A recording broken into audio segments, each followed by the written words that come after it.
मित्रों, हम अपनी जरूरतों और इच्छाओं को पूरा करने के लिए जीवन भर कई तरह के पाप करते हैं, लेकिन जब हमारा अंतिम समय नजदीक आ जाता है तो हम उन्हीं पापों के परिणाम से डरने लगते हैं। ऐसे में हम सोचने लगते हैं कि काश किसी तरह हम इन पापों को पुण्य में बदल पाते। आपने भी कई ऐसे बुद्धिजीवियों को कहते हुए सुना होगा कि बुरे कर्मों के फल को अच्छे कर्मों से काटा जा सकता है, अर्थात पाप को पुण्य में बदला जा सकता है। आखिर क्या ऐसा किया जा सकता है? क्या वाकई पाप करने के बाद भी उसकी सजाओं से खुद को बचाया जा सकता है? आइए जानते हैं आज की इस वीडियो में।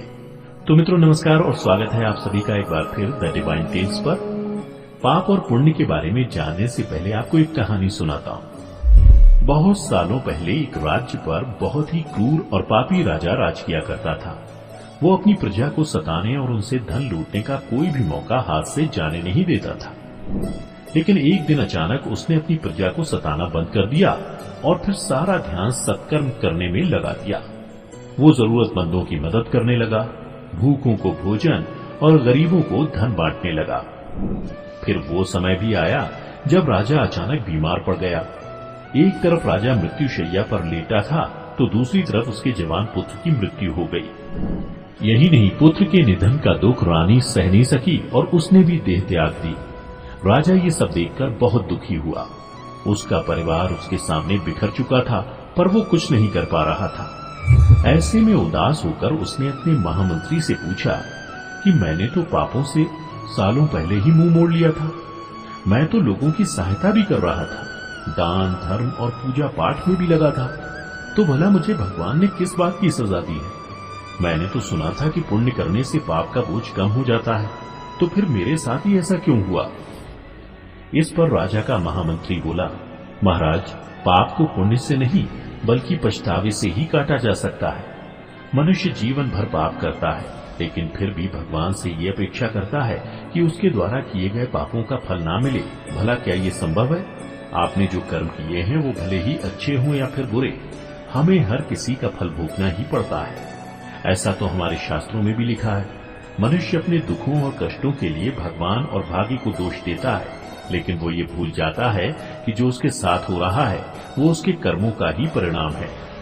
और महाराज, जो आप ये दुख झेल रहे हैं वो आपकी ही गलतियों और बुरे कर्मों का फल है। महामंत्री की ये बातें सुनकर राजा को बहुत क्रोध आया और वो बोला कि अगर ऐसा है तो क्या मैंने व्यर्थ में ही अच्छे कर्म किए?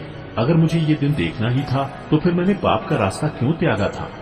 राजा के इन्हीं प्रश्नों का उत्तर देते हुए महामंत्री ने कहा कि महाराज, आपने जो भी कर्म किए हैं उनका फल आपको मिलेगा ही। आपने जो पाप किए हैं अभी आपको उनका फल मिल रहा है, लेकिन आपने जो पुण्य किए हैं उनका फल भी आपको जरूर मिलेगा। इस पर राजा बोले, तो क्या पाप के बोझ को कम करने का कोई तरीका नहीं?